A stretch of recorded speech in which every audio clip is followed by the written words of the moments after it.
Welcome to the very first podcast for the women we are becoming. I am Ryan. And I am Vanessa. And we are your hosts who you will see weekly on our episodes. Today we are going to be talking about how to become the CEO of your life. Okay. Whether that is in your personal life or in your professional career, we've got a lot of tips, tricks, and some of our own experiences to share with you. Tons of our own experiences. And not to say that we are the master of our lives right now, but there's a lot that we have gone through that we feel can be helpful for other women going through similar experiences, whether it be in their personal or professional life. Oh, yeah. So I wanted to kind of give a little bit of a backstory on both of us so we can introduce you, let you know who we are, and I'll let Vanessa go ahead and start us off. Oh, my goodness. Okay, so, hey, y'all, it's me, Vanessa, certified yapper over here. So I am, goodness, how old am I? I'm 27 years old, so I've been walking around this earth for a little minute now. I was born in Boston. I grew up in Jersey, where I met this one over here. Bounced around, went back to Boston a little bit, and ended up in South Florida. I am just a creative. I love to paint and make music and model and act and all that good stuff. And yeah, I'm just doing this life. And I am from New Jersey, was born and raised, and that is where Vanessa and I met in middle school. Yes. And we have both found our way to Florida, South Florida, and we're able to work together. It's a beautiful thing. This opportunity came to me through LinkedIn, actually, my professional baddies. Make sure your LinkedIns are updated to pursue your professional career. A little bit of a backstory about me. I kind of skipped a little bit forward, but I grew up an athlete. I did softball, soccer, gymnastics, taekwondo. I was all over the place. Gaining a lot of experience as a young kid, truly. And when I had the chance to move out of New Jersey, I took that and ran with it. And so I went to school in Alabama.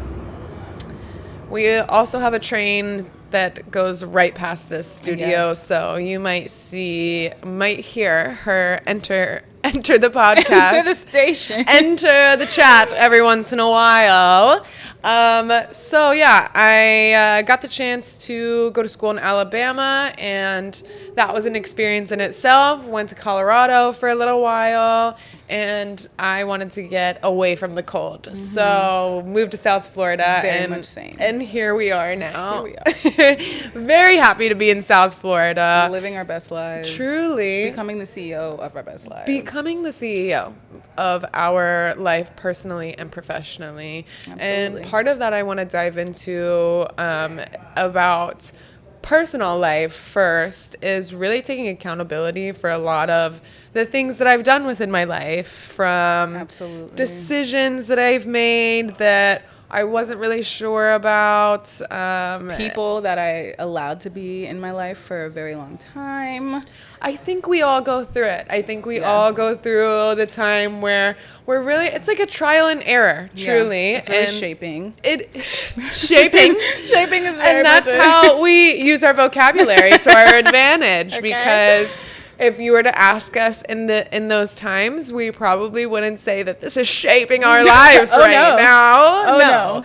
It would definitely be like, this is a terrible time in my life. Yes. It's until after you get out of that experience that truly it feels like you are shaping your life, where you're able to have that outside perspective that gives you a better dynamic about decisions that you've made. Absolutely. Like, that self-reflection is so important. And it's like a constant thing. Like, you have to continuously self-reflect and hold yourself accountable for everything. Absolutely. And I think like some of the things that I've really held myself accountable before, like you mentioned, is having some people in your life that truly probably spent a little bit more time in our lives than we really needed to, and taking responsibility for that on our own, and seeing how we allowed that type of interaction in our lives. Exactly. And the role that we played too, because we're not perfect. Exactly. The role that we played is very important because at the end of the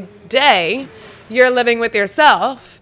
You can't take responsibility for anyone else's actions besides your own. And like you said, it takes a lot of self-reflection, a lot of learning experiences, and truly, it is an experience. It is, but it's really a beautiful thing at the end of the day. It is. At the end of the day gotta end, honey. Yes. It's going to end, and you should put your head down on your pillow at night and be happy with the decisions that you've made, whether the results from the decisions that you've made are the ones that you want or not. It's truly, again, it's an experience. And I think that I've had many experiences where there's people in my life that I just wanted them in my life so bad. Yeah. So bad. And I couldn't see how damaging that was to my personal life, my professional life as well. It trickles down. It does, because I think there's a lot,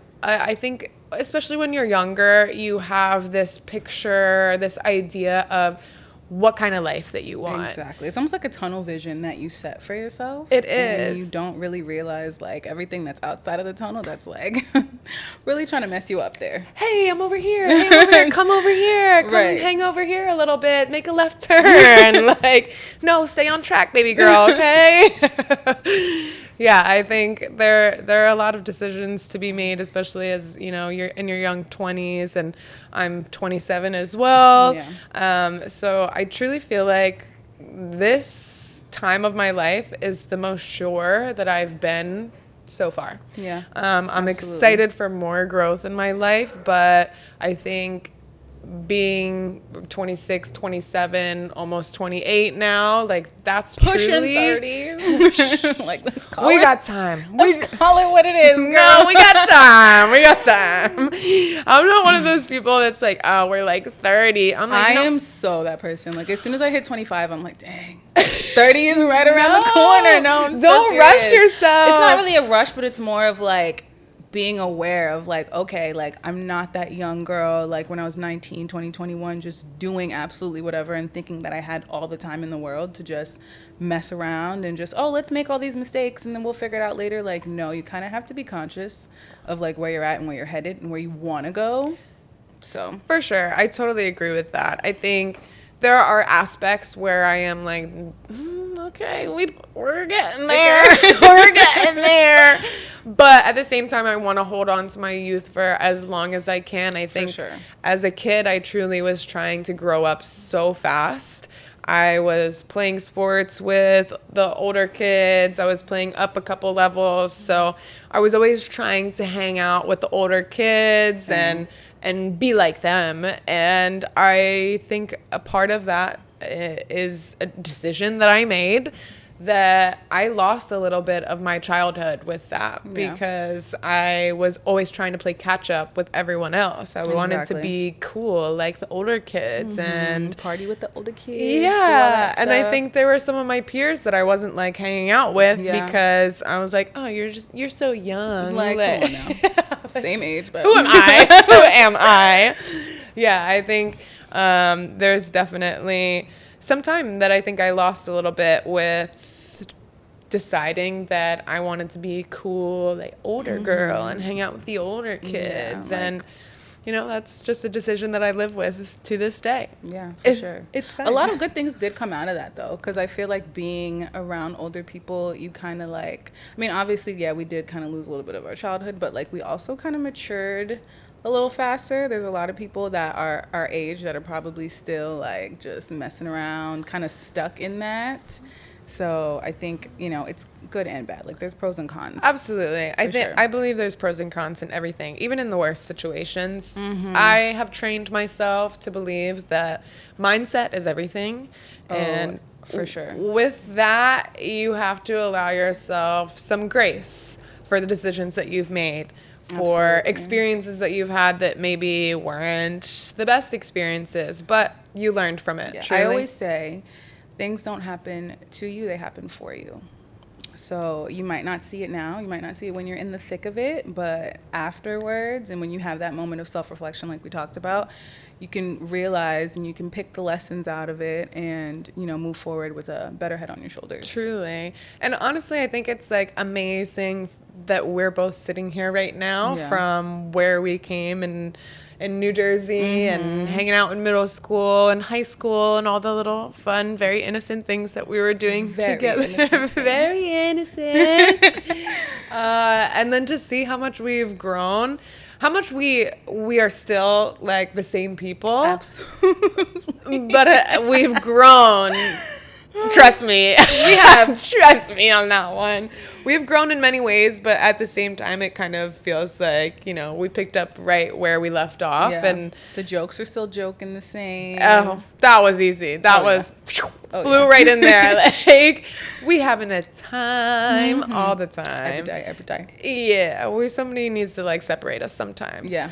It honestly almost feels like there are some times where it feels like we're in a classroom in high school, and when the teacher is like, "Guys, stop talking to each other." Like, Vanessa and Ryan, separate. You go over there, and it's like, don't look at me. And then we're still looking at each other like that. Oh my God, it's so good. It's so good. Yeah, we're professional baddies now, but Absolutely. there is that little Vanessa and little Ryan still very close, near and dear to our hearts. Truly. Speaking of little Ryan and little Vanessa, I want to know from you, because this is something that I was thinking about the other day. I recently just had an art show for Art Basel, and I did a little video diary to myself, and I was just talking about my experiences, and then I started talking about little girl me. Lost it, boohoo crying, like it was crazy. But like, I want to know for you what you think little Ryan would think of big Ryan right now. You gonna make me cry in the club. You gonna in the club, we all fam. It's okay. We all fam. Truly, like, this is an experience, like this opportunity that we have. I don't think little Ryan even could have imagined it for herself. Yeah. Truly. Like, I had pictures and, you know, that tunnel vision of what I thought my life was going to be like.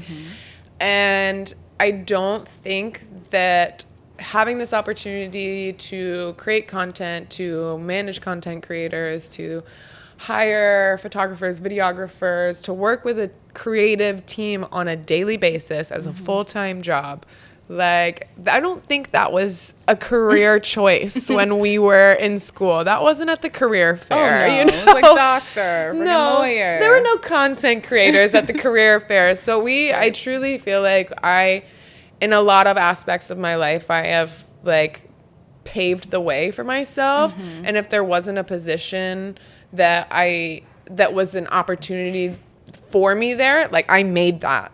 Yeah. I made it for myself in many different ways. I've done a few different podcasts before where for different companies that podcasts were not even on their mind, you know, social media wasn't really on their mind.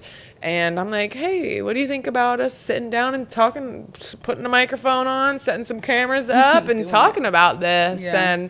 And people took that chance. And I think that is a true testament to the drive that I always have known that I had. And just honestly, like, was like, let's try it out. Let's see how it goes. And if it works, it works. If it doesn't, it doesn't. And there have definitely been times where it didn't work out for me. And that was an experience in itself. And I think little Ryan is like so impressed by the woman that I am today, truly.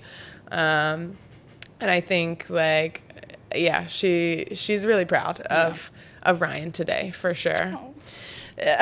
Little Ryan. I'm like trying to hold back some words because I'll start boohooing too. Yeah. I mean, tell me a little bit more about your diary. No. Well, yeah, when I was doing my video diary, I just thought about little me, and like everyone has like their own childhood traumas that they've went through and stuff, and like you find yourself in a place where you're like, I don't know if I'm going to get out of this, or like what am I going to be doing? Like, I feel like younger me had like a vision, but was also still lost in the fact of like, maybe it's just not going to work out for me. I don't know. So I think like younger me definitely thinks I'm the coolest person in the world. Like, she's doing it. Like, I had no idea I'd be like taking my art this far and getting into like acting and all those different things. I honestly didn't even really know what I wanted to do. And like growing up in a Haitian household, it's either you're like a doctor or a nurse and you do like the medical thing. And I'm till this day, my mom is still pressuring me to go back to school, but I'm like, Mom, I got a good job, making good money. Leave me alone. But yeah, I just think that she's just looking at me and just like happy that I kept going and I didn't, you know, quit all the times where I felt like I wanted to quit and just end it all. Because you always feel like, not always, you feel like that's the quick fix, you know, when all these things are happening and you're like, oh my goodness, like, why me? It's just one thing after the other and all these experiences. But like really pushing through, I think little me is just proud that I kept going and I've made this lane for myself and who knows where I'm going to go. But yeah. Well, Big Ryan is proud of you. Little Ryan is proud Ryan of you. Big Vanessa. And Little Vanessa is definitely proud of you, for sure. I think like if we could have traveled back in time and went to our middle school, high school stuff and be like, you'll never guess. Right. You will never guess what's going to happen in 10, 12 years, 15 years. Yeah. Like, I think I have definitely had some similar experiences to you in the fact that it's just like time after time after time, it felt like, man, life is really hitting me. And I feel like it's not hitting other people as hard as it's hitting me. Oh my goodness, same. I'm like, am I the only one who's feeling this? Like, it's like you feel like you have a personal storm cloud just right on top of you. Everybody's like in bikinis, ready to hit the beach, like... And you're just like, oh, okay. I guess this is just my story. Man, when you're in the thick of it, it is truly, it's difficult to see the other side. Mm-hmm. It's difficult to get yourself out of that, especially if you don't have, you know, necessarily a support system that is there to help you get out of that hole, get out of that mindset. And show you that there's more to life than just the bad things that happen to you. Exactly. A lot to be grateful for. There is a lot to be grateful for. Again, a mindset shift. Like, I think during the time where I was experiencing so many different tragedies in my life, it was like, why me? Like, why is this happening to just me? It feels like life is so tough right now. Yep. And that's the ending word, if you didn't hear me say, right now. It is tough right now because I'll never forget, and this is a pretty common quote, but like God gives his toughest battles to his strongest warriors.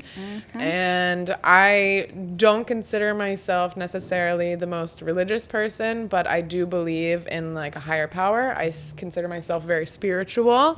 And I believe that everyone should have their own belief system, and more power to you for however you decide to choose that direction for yourself. Right. But little things like that really, really helped me get through some terrible times. Oh yeah, even though you'd be like, I don't want to be a strong warrior no more. Why me? I want to be a fairy. No, seriously, I just want to be living my little demure life and not deal with this. And you look at other people that aren't, and you just think, dang, like, why? How can I get over there? But it's like, and truly, I think we grew up in an age where social media was very prevalent, and I have always said that social media is a highlight reel. It's a highlight reel of people's lives. Most of the time, people are either sharing the best days of their life or the worst days of their life. You're not really getting the mundane, every day I got to wake up at 4:45 to go to walk my dog, to go for a run, to make breakfast. Like, you're not getting all of that. The mundaneness of the daily tasks that you have. And the grind. And everyone wants to share their highlight reel. I mean, and it's honestly mostly the best times. Like, you'll get the worst, you know, every occasionally. now and again, you know. But it's mostly that, and I think, you know, with social media being so prevalent, it's like you gotta learn to remove yourself and not compare, because that'll kill you. It's an everyday struggle, truly. I mean, today, yeah, for sure. I think when I was going through some of the really terrible times in my life, I made the executive decision to remove myself from social media because I knew how toxic that was for myself to be constantly comparing, even if you're not consciously comparing yourself, subconsciously, you always are. Absolutely. Oh, this person went on a trip, or this person just got a new bag, and this person just got married, and it's like, at the end of the day, those you have shown yourself everyone's highlight reel, and when you go to sleep at night, you're like, wow, that ring looks so good on her finger. And like, I'm like, I can't go to sleep because just thinking about everybody's successful lives. And tomorrow I got to wake up and go to work. Like, no, seriously. And it's like personal journey. Yeah. Everybody's journey is different. Like, you'll get that bag. You will get that ring. You might not get it today. It might not be as nice as mine. But you will get that. And it's what's made for you in your life story. For sure. And I think that's a beautiful way to look at it too, is like, it's almost impossible to not compare yourself to other people, especially with social media. So much access. God. But again, it's the mindset behind it. Like, if you can train yourself to be happy for other people's wins, like, and not try and relate it to your personal life or judge the timeline, like, oh, I'm almost 30 and what's no ring, no baby. No ring on the ring finger. Lots of other fingers got rings on them. But yeah, it's really easy to compare. But again, everything is a mindset for me, perspective shift. When I start to realize that I am thinking negatively about myself because of whoever I'm comparing myself to or whatever I'm comparing myself to, I'm like, my mindset is not right. We gotta dial it back. We gotta switch that up because truly, I should be happy for Vanessa getting the ring, for whoever getting pregnant, and not be at all thinking of myself. Like, it's actually truly very selfish to be comparing yourself to other people. It's so selfish for your own personal mental health, your growth, your personal and professional success. And I think that it's a good segue into how to become the CEO of your professional lives as well as your personal lives. And I think the best piece of advice that I have for anyone trying to pursue a professional career in any industry is know your worth, know your value, and advocate for yourself. I think it's really unfortunate that a lot of women are not taught how to advocate for themselves in a professional setting. We're taught to be very thankful for opportunities and, oh, this is so nice. This is, thank you for this. Like, where I feel like, and this is my personal opinion, men are trained from a very young age to ask for more, to want a better salary, to want more experience, more opportunities. And with those asking those questions, they get that. Yeah. Whereas lots of women are like, oh, thank you for this. So appreciative. Very timid, Yeah. It's unfortunate that we're not really trained the same way that men are in professional settings. And so my mom actually taught me from her own experiences and being just appreciative of whatever salary she's offered or whatever job opportunity she's offered. And somebody else comes in, same skill level, offered the same opportunity, but they asked for more and they got more. Yep. And so she's trained me through her own personal scars in life to almost be like a man, like in some ways, like it's very clear that men are paid more, men are given more executive positions, they're given more respect, and our women in professional settings are not taken as seriously. They're not offered opportunities as men are. They don't climb the ladder as fast as men do, and that is just a proven fact, unfortunately. Yeah. So I really am trying to train myself to flip that narrative for me personally, and hopefully some other people that are listening out there. For sure. And back to like advocating for yourself in the workplace. I know as a Black woman, when we try to advocate for ourselves, we get labeled as like the angry Black woman. Like, what is she going off for? This, that, and the third. And that also goes back to knowing your worth at the end of the day, because no one's going to shut me up. No one's going to shut you up. And you just need to stand up for yourself all the time. Yep. Unfortunately, I feel like when a woman asks for more, when she asks for more respect, she is labeled a B word. When a man asks for more respect, he is labeled powerful. Yeah, and like praised for it's a really unfortunate dynamic for everyone, because truly, I have felt like the best, most collaborative, well-working systems are when a team of people are working together, and we're not looking at whether you're a man or a woman or purple or brown or a toaster, whatever you are. Like, I have had the most amazing experiences when an entire team is collaborating and there's no egos involved. Yeah. And at the end of the day, I think a lot of egos are involved in the professional settings, in workplaces, in executive settings. So for me, I'm trying to change that narrative. And for the environment that I have attempted to create here, I have hired lots of women who are owners of their skill set, of their professional career. They are extremely talented individuals, and it's not just because they're women. It's as a person, a person, a human truly, being. Yeah. Exactly, or a toaster.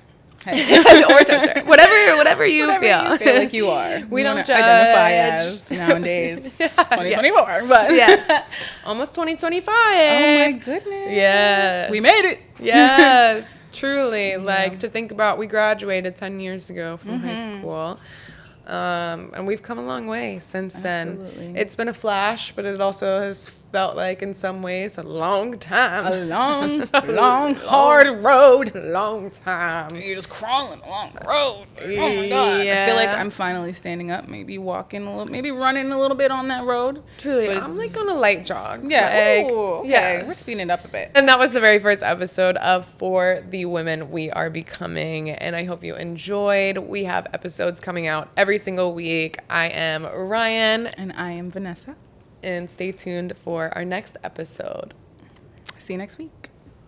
All right. Told you I like